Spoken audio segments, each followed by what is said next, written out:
Olá, sejam bem-vindos a mais um episódio do MedTalk. Hoje iremos conversar sobre um assunto extremamente importante, a diabetes mellitus. Iremos receber o Dr. Danilo e a doutora Kelly, que vão falar tudo sobre prevenção, tratamento e também como conviver com essa condição. Eu sou a Nayara, sou estudante de medicina do 2º período. Falando um pouco mais sobre currículo, o Dr. Danilo ele é egresso do curso de medicina aqui da Unipam.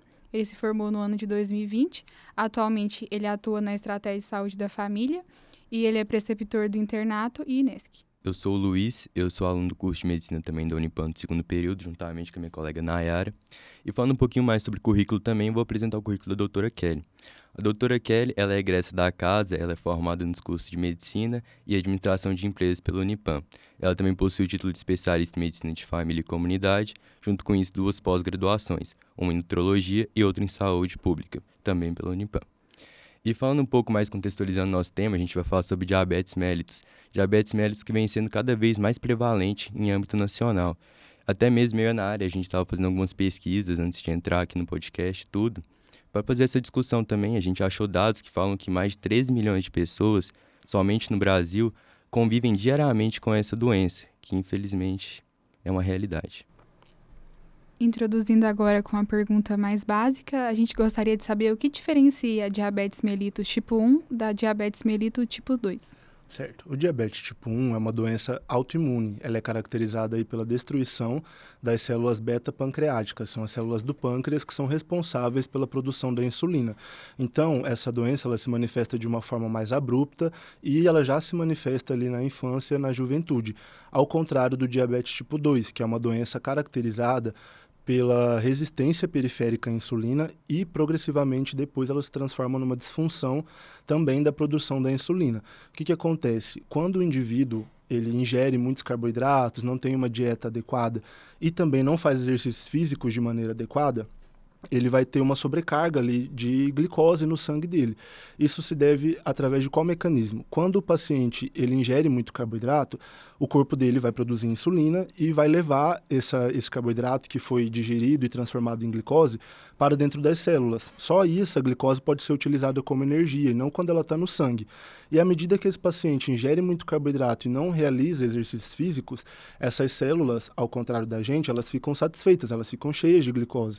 E aí, quando a insulina chega lá com a glicose extra, porque o corpo não está utilizando, a portinha ali da célula se fecha. E a partir disso, a gente vai ter um excesso de glicose no sangue e o pâncreas ele vai começar a produzir cada vez mais insulina, acreditando que o problema é na quantidade de insulina e não nos receptores das células. A partir disso, o pâncreas ele vai ficando sobrecarregado cada vez mais, até chegar a um ponto onde ele entra em falência.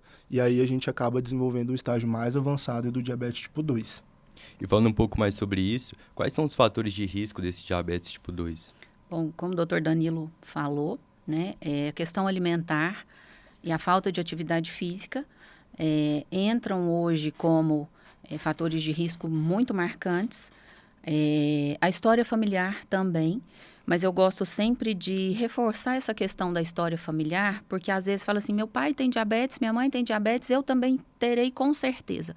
Mas às vezes não é uma questão genética, às vezes é uma questão ambiental. É o pai, a mãe e os filhos que se alimentam dos mesmos alimentos, que são sedentários, que não têm um estímulo para levantar do sofá, para sair de casa e fazer uma atividade física. Então, a questão ambiental influencia muito como fator de risco, né? Então, mudar hábitos, mudar a história de uma família é muito importante. Não, eu posso mudar essa história do meu avô, da minha avó, dos meus tios, eu vou fazer diferente. Eu vou mudar a alimentação, eu vou fazer atividade física, eu vou cuidar, né, do meu ambiente, de tudo à minha volta, para não desenvolver esse diabetes, né? Hoje a gente considera também a idade um fator de risco. Recentemente, os novos estudos já pedem para a gente rastrear os pacientes acima de 35 anos. Até bem pouco tempo atrás, a gente rastreava a partir dos 45 anos. Isso mudou na última diretriz agora de 2025. Então, cada vez mais precoce o diagnóstico para a gente oferecer um tratamento mais efetivo para o paciente.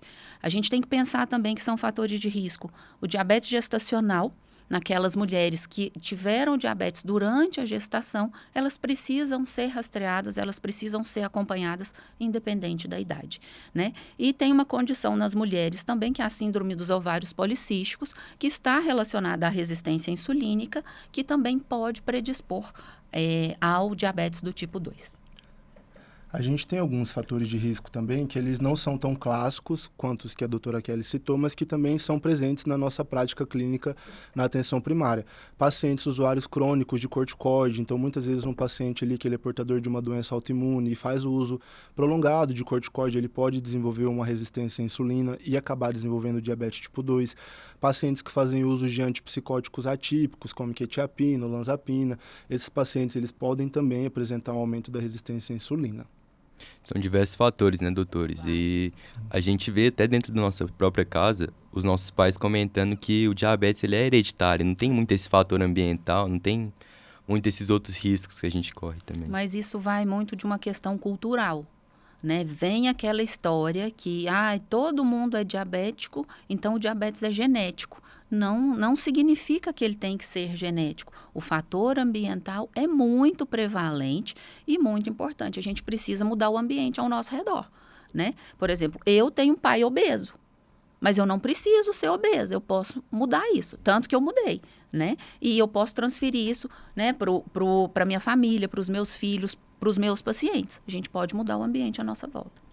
E aprofundando um pouco mais no diagnóstico, a gente gostaria de saber quais são os sinais e os sintomas observados em um paciente que possui a diabetes mellitus tipo 2. Certo. Os sinais e sintomas, inicialmente, eles são muito silenciosos. Então, muitas vezes o paciente ele já apresenta o próprio diabetes e ele não manifesta nenhum sintoma.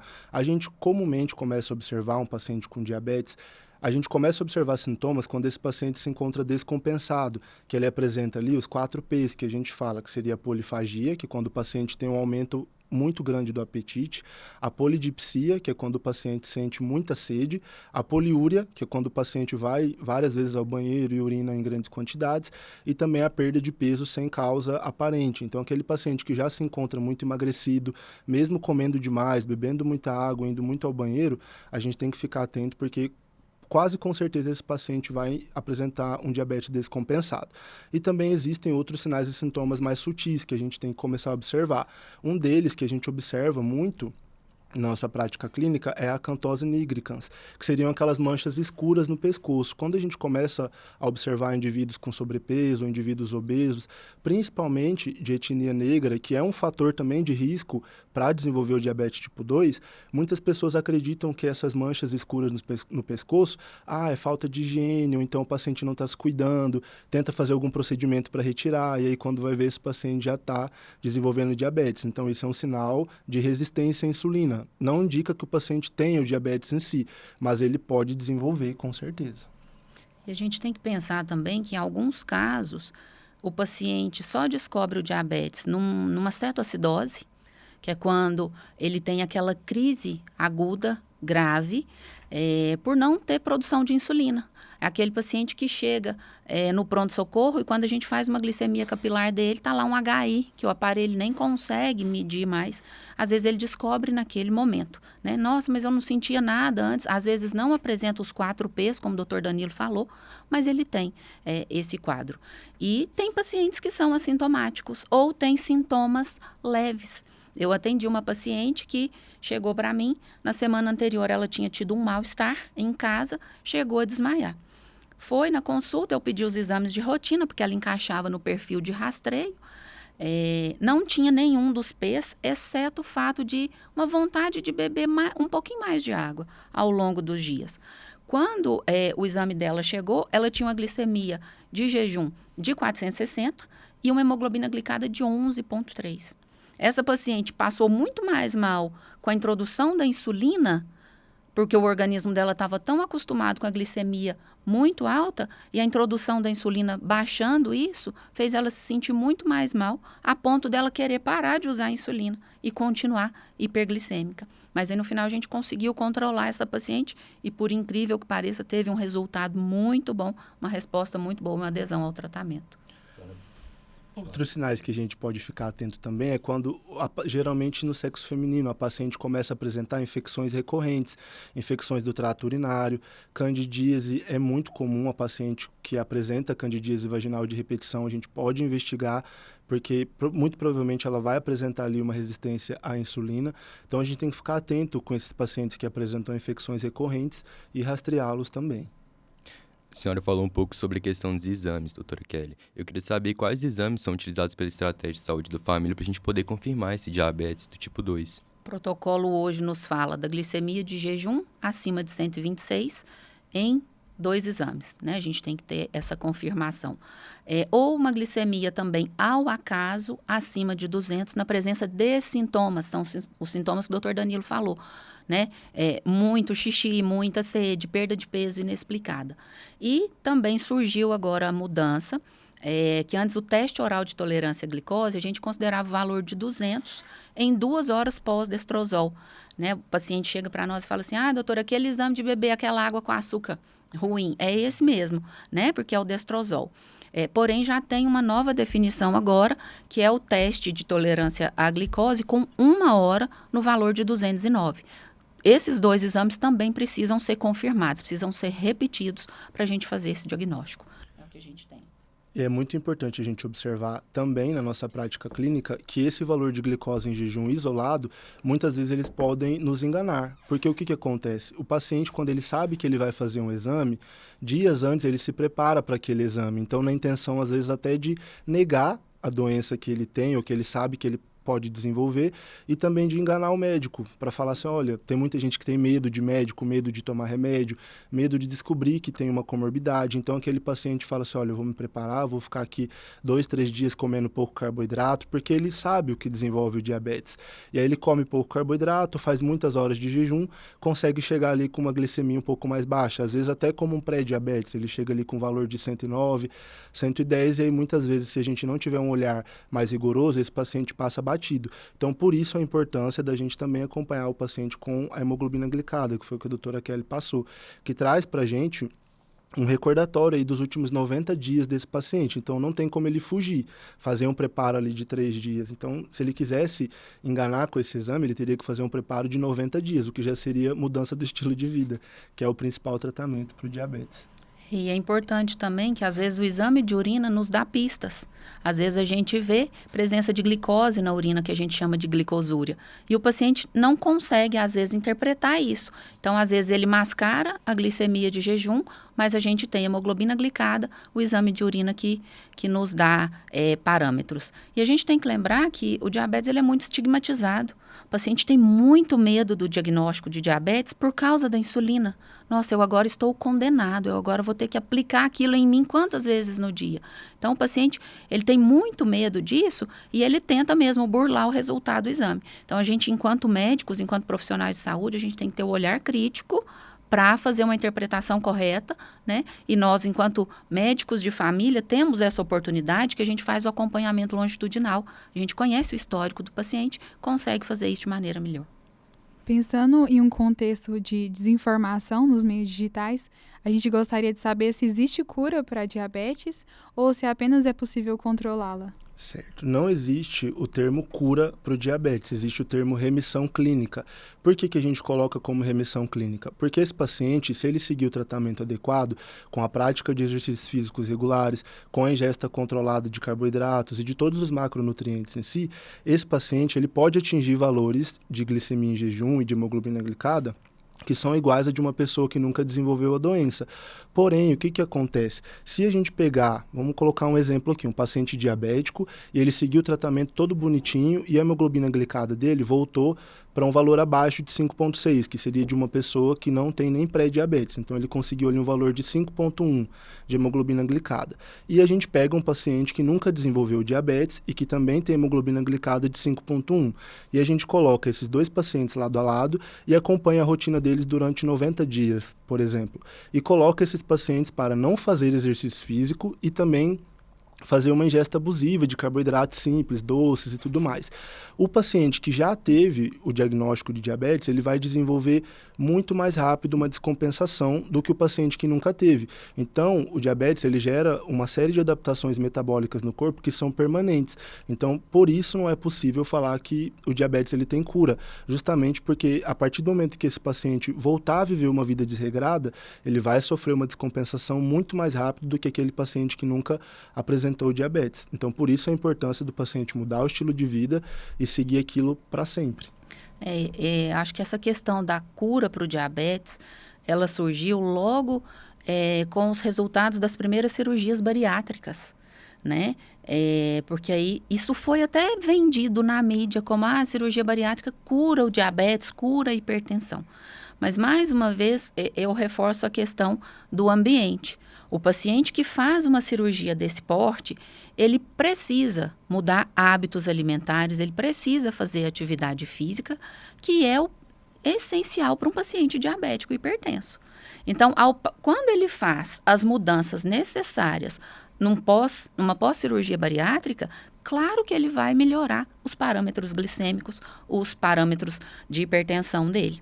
Porém, o paciente precisa manter isso ao longo da vida. E a gente vê muitos casos de insucesso na cirurgia bariátrica porque o paciente não conseguiu manter aquela dieta, aqueles cuidados. Então, fala assim, meu diabetes voltou. Não, ele não voltou, ele estava adormecido. Não é isso, Danilo? Sim. Ele estava lá adormecido porque o paciente estava se cuidando. Então, quando ele parou de se cuidar, é a mesma história que o Danilo falou, da sobrecarga de carboidrato. Reativou aquilo que estava dormente, que estava lá paradinho. Né? Mas realmente veio essa ideia da cura, mas ela não tem uma cura definitiva. Ela tem um controle, uma remissão, mas o paciente já tem cicatrizes no seu corpo todo desse aumento da glicose. Sobre essa questão do diabetes, vocês como médicos de família e comunidade veem muito isso todos os dias, certo? E quais são as complicações que vocês mais veem de acordo com o diabetes mellitus tipo 2, a curto, a longo e até a médio prazo? O doutor Danilo até já falou algumas coisas, né? As infecções de repetição, a gente vê muita infecção urinária, muita candidíase ou outras infecções fúngicas. O paciente tem muito disso. As feridas que não cicatrizam, a gente precisa pensar, né, principalmente nas extremidades. O paciente não percebe que o sapato está apertado, não percebe que um bichinho picou ali, né? E aquilo vai aumentando, vai crescendo, vai gerando uma infecção secundária, né? Por causa da complicação do diabetes e da dificuldade de cicatrização que esse paciente já tem. Além disso, tem também a questão das hipoglicemias, das hiperglicemias e, mais a longo prazo, a gente tem que pensar nas doenças microvasculares e macrovasculares, né? Comprometimento ocular, comprometimento renal, comprometimento periférico, né, na circulação. Os pacientes, às vezes, acham que o diabetes é silencioso. E quando começa a manifestar esses sintomas, parece que eu não estou enxergando bem. A gente vai ver, já tem uma retinopatia diabética instalada. E aí a gente não tem muito o que fazer. Olha lá, a função renal desse paciente já está bem descompensada, né? Então, o paciente às vezes não está sentindo, mas os exames já mostram uma falência, um comprometimento importante do organismo. Entrando um pouco mais nesse assunto, como que a gente poderia acompanhar na estratégia de saúde da família pacientes que podem desenvolver a diabetes, como aqueles que são classificados como pré-diabéticos, e como realizar esse acompanhamento? Certo. Então, a gente tem que prestar atenção na história clínica do paciente. Quando o paciente entra no nosso consultório, a gente já tem que buscar ali os fatores de risco que esse paciente apresenta para poder desenvolver o diabetes. Então, se você percebe que é um indivíduo portador de hipertensão, de dislipidemia, um indivíduo que vive num ambiente obesogênico, então um indivíduo que ele tem ali uma ingesta excessiva de carboidratos, um indivíduo que ele não pratica exercício físico, um indivíduo que ele tem um histórico familiar de diabetes, então a gente tem que ficar atento com esse indivíduo e começar a rastrear o quanto antes. Então, como a doutora Kelly já trouxe para a gente, esse rastreamento ele mudou. Antes era 45 anos e agora a partir dos 35, né, doutora? A gente já tem que iniciar esse rastreamento.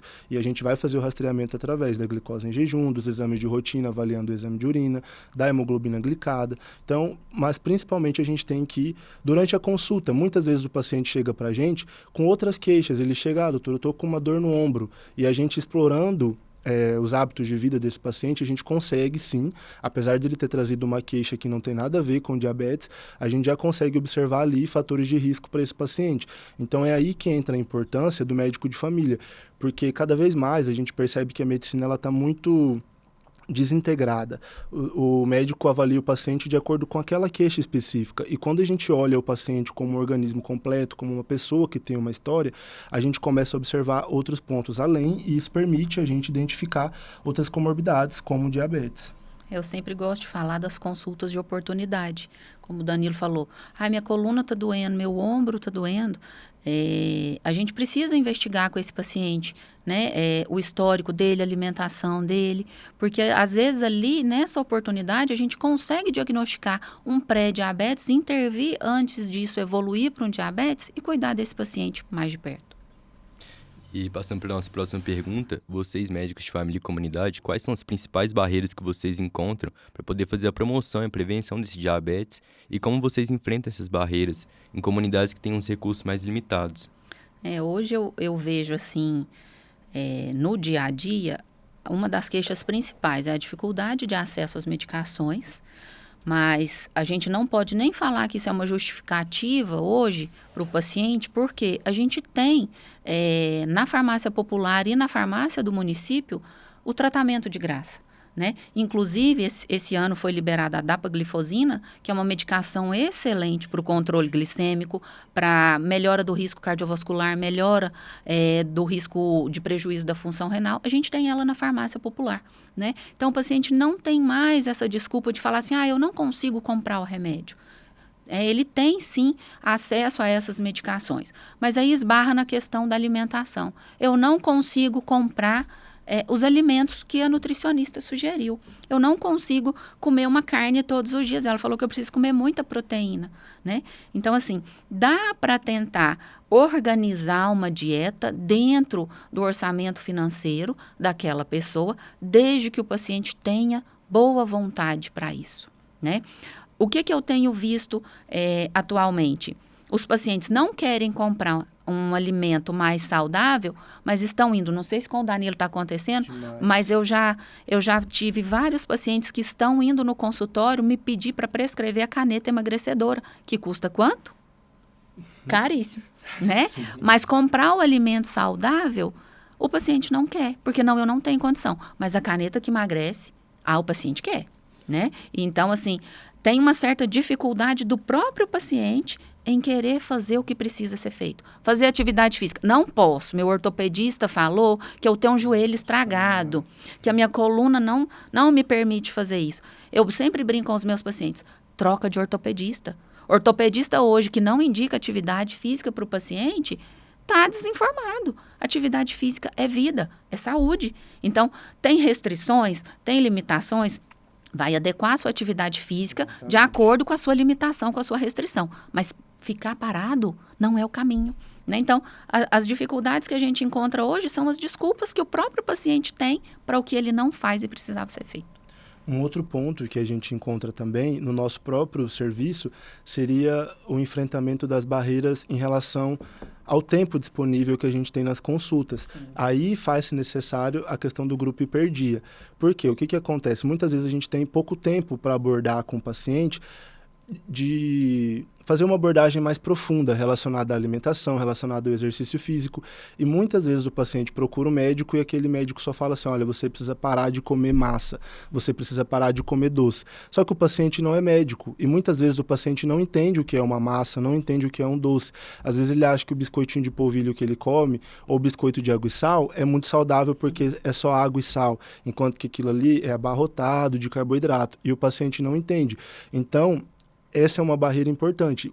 Quando a gente tem uma demanda muito grande, não sobra muito tempo para a gente poder passar instruções detalhadas para o paciente, para poder fazer uma investigação bem a fundo mesmo do diário alimentar daquele paciente. Então, quando a gente consegue ter essa oportunidade, fica mais tranquilo de superar essa barreira e conseguir mostrar para o paciente a real importância dele seguir todas as orientações já descritas aqui pela doutora.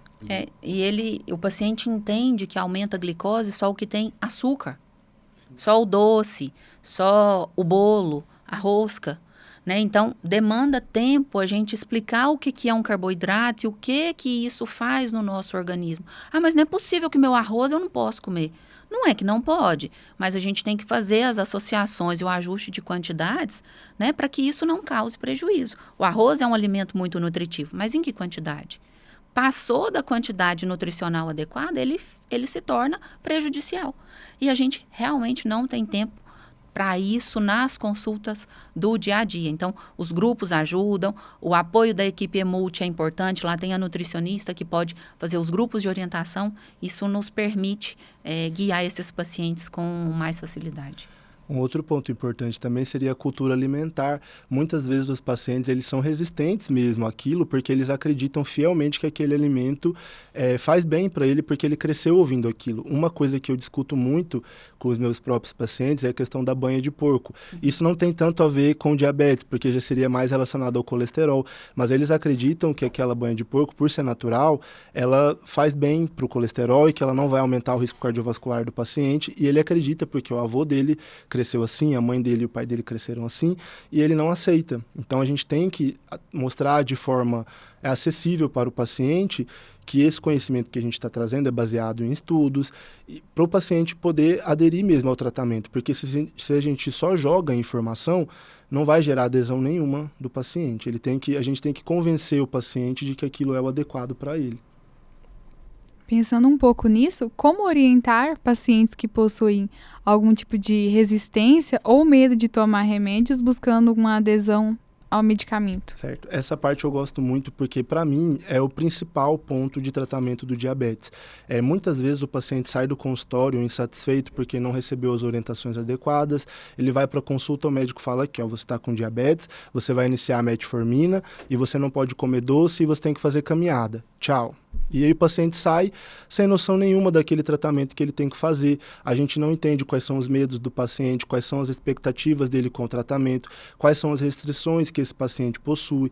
Então é muito importante, quando a gente for programar o tratamento, conhecer toda a história do paciente, fazer uma investigação profunda ali do diário alimentar, perguntar, igual a gente faz na puericultura com a criancinha, o que ele come no café da manhã, o que ele come no almoço, o que ele come no café da tarde, no jantar, se ele faz ceia, se ele toma suco, se ele toma refrigerante, que tipo de refrigerante que ele ingere, porque é a partir disso que a gente vai conseguir sugerir mudanças pontuais na alimentação dele. Então, quando o paciente traz para a gente, por exemplo, o que o senhor come de manhã?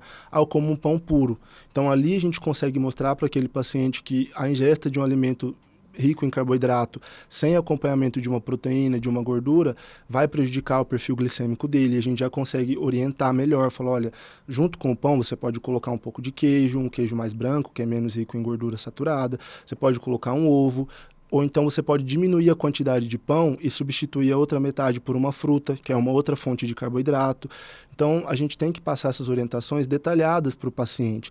Em relação ao exercício físico, como que a gente vai facilitar a adesão desse paciente à prática de exercício físico?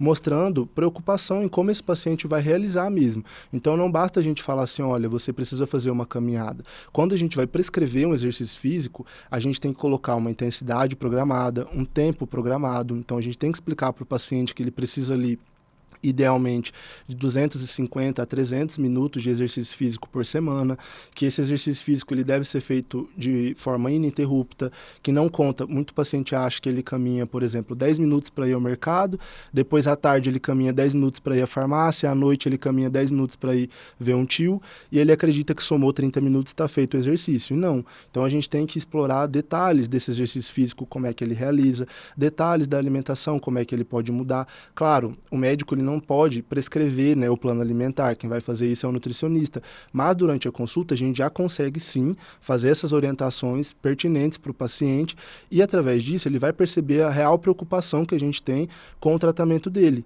porque ele vai perceber que a gente quer promover uma mudança. Então se ele fala, olha doutor, eu não posso caminhar porque eu tenho uma sobrecarga no joelho, e você sugere para ele que ele pode fazer uma bicicleta ali sentado horizontal, que os pés ficam mais esticados e que aquilo não vai gerar uma sobrecarga no joelho, ele percebe que tem solução e que a gente está engajado com o tratamento dele, que a nossa preocupação é fazer com que ele consiga resolver os problemas que impedem ele de fazer o exercício físico.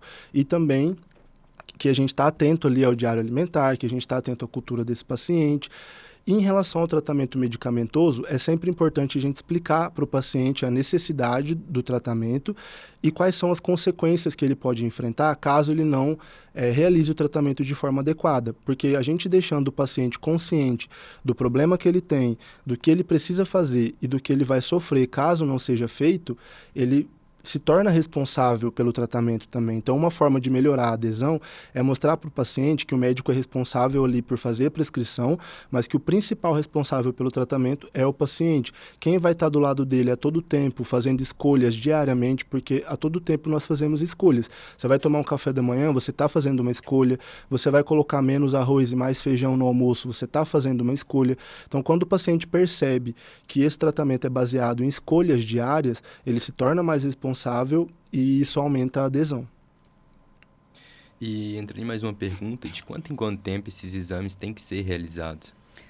Os exames básicos a gente faz a cada 6 meses, a rotina do diabético é a cada 6 meses, porém, naqueles casos em que glicemia de jejum, hemoglobina glicada estão descompensadas e a gente está fazendo ajuste do tratamento, é importante repetir a cada 3 meses, né? Até a gente conseguir o equilíbrio, até a gente conseguir o ajuste. Avaliação oftalmológica e outras avaliações gerais, avaliação dos pés, podem ser feitos uma vez ao ano. Os exames de rotina a cada 6 meses. Então, a gente vai encerrar o nosso episódio. Gostaria de agradecer à doutora Kelly por aceitar o nosso convite, ao doutor Danilo também, e também por nos elucidar essa noite com tanto conhecimento. Obrigada a vocês que nos assistiram. Agradecemos também aos nossos professores.